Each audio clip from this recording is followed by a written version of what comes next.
Hi friends, good morning. பச்சை மிளகா பறிக்கலான்னு வந்தேன். எங்கள் வீட்டிலே செடியெல்லாம் இருக்குது, எல்லாம் பழுத்துருச்சு. நான் ஒரு டிஷ் பண்ண போகிறேன், முக்கியமான டிஷ். அதுக்கு பச்சை மிளகா இல்லைன்னா எப்படி? ஸோ கண்டிப்பாக பச்சை மிளகா டேஸ்ட் பார்த்துறோம் அப்படின்னு சொல்லிட்டு நம்ம கடையிலலாம் வாங்கினா கூட இந்தளவுக்கு அதாவது நம்ம வீட்டில் வளர்க்குற பச்சை மிளகா மாதிரி எங்கே வாங்கினாலும் டேஸ்ட் வரது இல்லைங்க. ஆமாங்க, நீங்கள் எங்கே போய் வாங்குவீங்க? சந்தையில் ஒரு கூடையில் இது பவுல் வச்சு கொடுப்பாங்க, 10 ரூபா.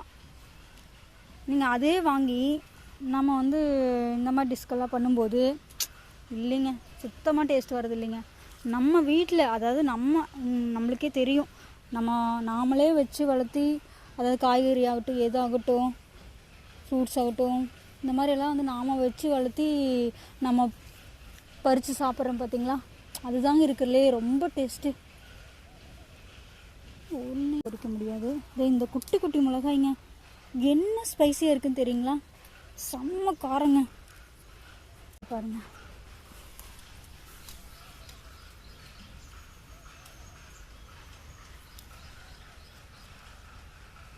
ஒவ்வொன்றும் ஒவ்வொரு விதங்க. ஆனால் எல்லாமே கொஞ்சம் காரமாக இருக்கிற மாதிரி தான் இருக்கும். அதே நீங்கள் கடையில் வாங்க, ஒரு துளி கூட காரம் இருக்காது, மனம் கூட நம்ம இந்தளவுக்கு இருக்காதுங்க. போதுன்னு நினைக்கிறேன். நான் பண்ணுற டிஷ்க்கு இது போதும். ஃப்ரெண்ட்ஸ், பச்சை மிளகாய் இதெல்லாம் நம்ம கட் பண்ணி வச்சுட்டோம். பச்சை மிளகாயில் பார்த்திங்கன்னா ஒரு 4 ஸ்லைஸாக இந்த மாதிரி கட் பண்ணி எடுத்துருக்கேன்.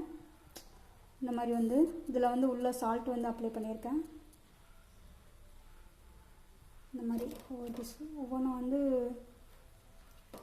இது பார்த்திங்கன்னா 2 ஸ்லைஸாக கட் பண்ணியிருக்கேன். ஸோ இதில் எல்லாத்துலேயும் நான் சால்ட் இது பண்ணியிருக்கேன்.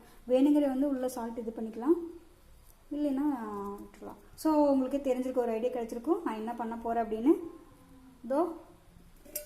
நீராகாரம், வேர்ல்டஸ்ட் மோஸ்ட் நியூட்ரிஷன் பிரேக்ஃபாஸ்ட்னு அது இதுதாங்க, பழைய சோறு தாங்க. இதுக்கு இணையாக வேறு எதுவுமே இல்லைங்க. ஸோ அதுதான் நான் இன்றைக்கி பிரேக்ஃபாஸ்ட் காலையில் இதுதான். ஸோ ஆல்ரெடி நான் சமையல்லாம் பண்ணி வச்சுட்டேன். கீரை பாருங்கள், இதெல்லாம் பண்ணி வச்சுட்டேன். ஸோ ரசம் உங்களுக்கு மனுஷன் கரைச்சி, அதாவது பச்சையாகவே கரைச்சி செய்கிறது எப்படின்னு சொல்கிறேன். அது ஒரு வீடியோ. நான் ஃபஸ்ட் டைம் பானையில் ஊற்றி வச்சுருக்கிறது. இதுக்கு முன்னாடி சும்மா ஒரு பவுலில் ஊற்றி வச்சுருவோம். ஊற்றி வச்சு கொஞ்சமாக ஒரு மோர் இல்லைன்னா தயிர் லைட்டாக உள்ளே ஊற்றி வச்சுருவோம். சாப்பாடு சம்டைம் இதாகிடுது இல்லை, அதாவது கெட்டு போயிடுது, ஒவ்வொரு அரிசி பொறுத்து இருக்குதுல்ல.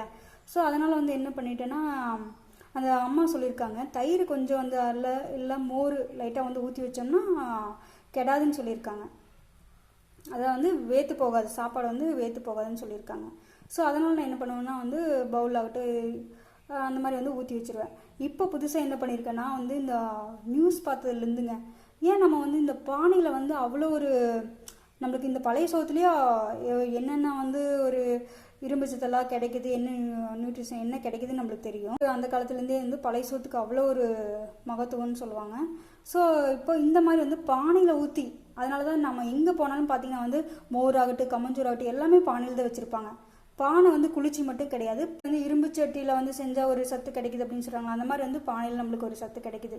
அதனால தான் நம்ம பானையில் ஊற்றி வச்சு பண்ணுறோம். ஸோ நான் என்ன பண்ணலாம், அந்த வீடியோ ஒரு நியூஸ் பார்த்துட்டு தான் நான் இந்த மாதிரி பானையில் ஊற்றி வைக்கலான்னு சொல்லிட்டு நான் பழைய சத்துக்கு இந்த மாதிரி ட்ரை பண்ணேன். ஸோ டேஸ்ட் இதுக்கு நான் அளவாக அதாவது ஃபஸ்ட்டு நான் பச்சை மிளகாய் எடுத்து தாளித்து வச்சுருவேன். முதல்ல நாங்கள் என்ன பண்ணுவோன்னா வெங்காயம் மிளகாய் எல்லாம் ஒட்டுக்கா சேர்த்து உப்பு போட்டு வணக்கி எடுத்து பழைய சத்துக்கு சாப்பிட்டு இருந்தோம். எங்கள் ஜீ வந்த இடத்துல எப்படின்னா, இது கட் பண்ணுறதுலேருந்து இதுக்கு உள்ள உப்பு போடுறதுலேருந்து எப்படின்னு சொல்லி பழைய சோத்துக்குன்னு ஒரு இது இருக்குது அப்படின்னு சொல்லி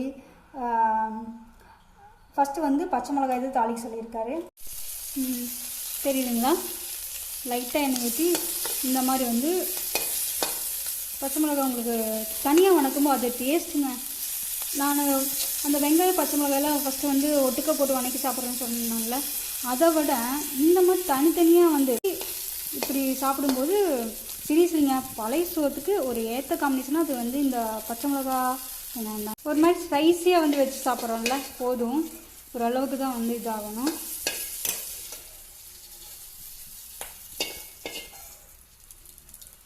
லைட்டாக போதும் நம்மளுக்கு.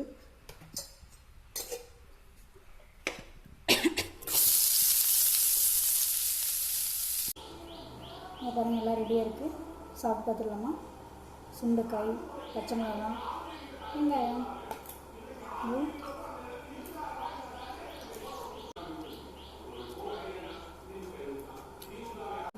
நான் பச்சை மிளகாய் கடிச்சோன்னே சாப்பாடு டக்குன்னு போட்டுருங்க.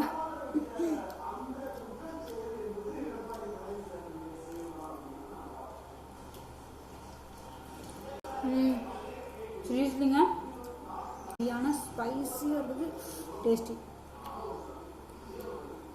காம வேணும் கடிச்சு சாப்பிட்டுக்கலாம்.